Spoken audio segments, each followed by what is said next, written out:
Happy midnight, everyone, and welcome to episode 4 of Professor Moonshine's Redstone 101. In today's episode, we're going to be taking a look at the various functions of the redstone torch. This is a pretty simple one, so let's just jump right into it. This is a redstone torch, and the most basic way of understanding it is as a power source. You can see that it powers an adjacent redstone line. One way that a redstone torch differs from other power sources is that if I place it down, it's powered by default. It's immediately powered. This is not the same as the lever or the button or pressure plates or a lot of other power sources that are not powered by default. Now, when a redstone torch is placed, it's always placed on a block either on the top or on the side. So we can call this block that the torch is placed on the base block for the torch. I'll put these all in red throughout the video so that you can kind of easily identify what the base block of each torch is. And you can place multiple torches on the same block. So all three of these torches share the red block as their base block. Now, when the base block of a redstone torch becomes powered, the torch itself turns off. This goes for all the torches that are attached to this base block. So as soon as we power the red wool block, all the torches that are on it turn off. This can be done in all sorts of ways, via buttons. You can have a signal going into the base block via a repeater, or basically any power source that powers the base block of the redstone torches will turn them off. Now, a redstone torch will power all power lines that are adjacent to its block space, but since the torch kind of is small and right here, this is maybe a little visually confusing, so let me just show you what I mean by this. Down here, this power line is getting powered by the redstone torch. That's because we can picture this torch as taking up this entire block space, and so the redstone is directly adjacent to this block space. So even though the torch looks like it's just small and over here, it's actually taking up that entire block space, and it's able to power all adjacent power lines.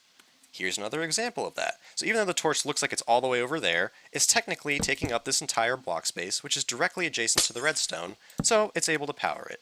Now, the last way that redstone torches power things is that they power the block directly above them. So this torch is strong powering this block right here, and this torch is able to strong power this block right here. I can prove this by placing some redstone dust on top of both of these blocks, and you can see that this block is able to power a redstone line because it's being strong powered by the redstone torch beneath it. You can kind of think of it like this glowing red part is sticking into this block and causing this to become strong powered. So let's briefly review what we've already learned about redstone torches. Number one is that they're a power source that's powered by default. They're also attached to a base block, and if that base block becomes powered, the redstone torch will turn off. Finally, redstone torches are capable of powering things that are directly adjacent to them, and they strong power the block that's directly above their head.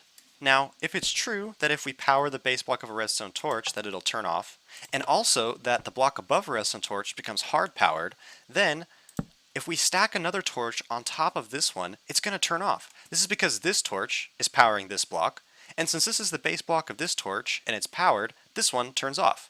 Now, we can repeat this, actually, and keep going vertically, and we'll see if I flick this lever, the signal changes every time. This is called a torch tower. You might also hear it called a torch zipper, and it's a fantastic way of transmitting redstone signals vertically. Torch towers can come in all shapes and sizes and can be as tall as you want. Here, we have the default torch tower.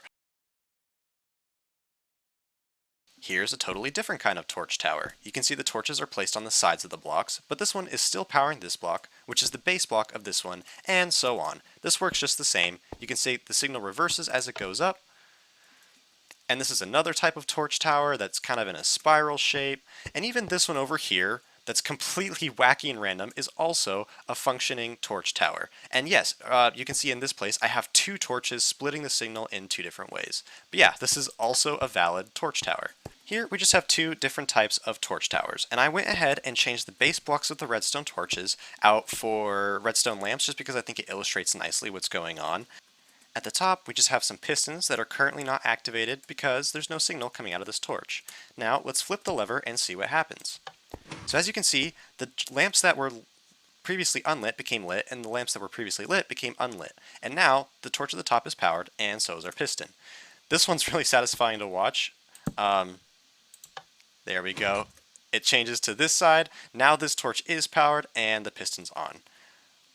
Hopefully that was just a good illustration for how these are functioning visually. So a torch tower / torch zipper is just a series of redstone torches that alternate their signals to carry a redstone signal vertically. Now, the next major use for a redstone torch is going to be what's called signal inversion. And all that describes is that sometimes we want a machine to be powered by default and not unpowered by default. So this is a task that fits the torch perfectly, since the torch is a power source that is powered by default and not unpowered by default. To illustrate what I mean by this, let's take a look at this piston door. So currently I just have a button that runs this signal over here. This repeater is able to strong power this block, so both of these pistons should get powered, and let's see what happens. There we go. That's a perfect door, right? No, this is a terrible door. This door is open by default. In the morning when you leave for school, do you leave your door open, only to come back later and close it for a split second before going back in? No, we want this door to be closed by default. So what we can do is use redstone torches instead of redstone dust. If we place a redstone torch there, get rid of that, and place a redstone torch here, now our door is closed by default instead of open by default. And when we press it, it opens for too brief of a moment. Let me move that here. And we can walk through it like normal. So that's just one example of a case where we might want a signal to be inverted so that a contraption is powered by default instead of unpowered by default. So, ladies and gentlemen, that's actually it for Redstone Torch class material. I know, it's super easy, hopefully very intuitive, and hopefully I made sense of what was going on. So, of course, we're going to take a quick quiz to see if you guys can understand what redstone torches are capable of. Alright, so here's problem number 1. We have ourselves a torch tower, and on top of this gray wool block, inside here is a redstone lamp. I've covered it up, and I want you guys to guess whether or not that redstone lamp is powered. I'll give you guys a moment. You can think about your answer. Pause the video if you feel like it. Alright, let's go ahead and break these. The redstone lamp is not powered. That's because this torch isn't on, so this gray block isn't powered at all, and there's no way for any signal to get to the redstone torch. Redstone lamp. If you guys got problem 1 correct, good job. We'll move on to problem 2 now. Here's problem number 2. I'll give you guys a moment to look at it, and I want you guys to think about what's going to happen when I flick that lever right there. I'll fly around the problem a little bit so you can get a sense of what's going on. And again, feel free to pause the video if you need more time to think about your answer. Got it? Alright, I'll go ahead and flick the lever now. Nothing changes. The light doesn't turn off. This one's admittedly a little tricky, but the signal is going into a glass block, which if you guys remember from last episode, is not a block that's able to be powered. So even though it's the base block of this torch and it's receiving a signal, it's not able to be powered because it's a transparent block. That means that nothing changes throughout the rest of the circuit, and yeah, the lamp remains lit. Kudos to you if you got both of those right. I know that last one was a little bit tricky. I'm sorry if it was mean, but yeah, hopefully you guys are feeling confident in your knowledge about redstone torches. Alrighty, ladies and gentlemen, that's going to do it for today's class on redstone torches. Hopefully all the material made sense and I explained myself well, but if I didn't and it didn't make any sense at all, feel free to leave a question in the comments and I will get to as many of those as possible. If you enjoyed today's video, it would do me a great favor if you liked and subscribed, but no worries if not. And as always, shine on, little stars, shine on.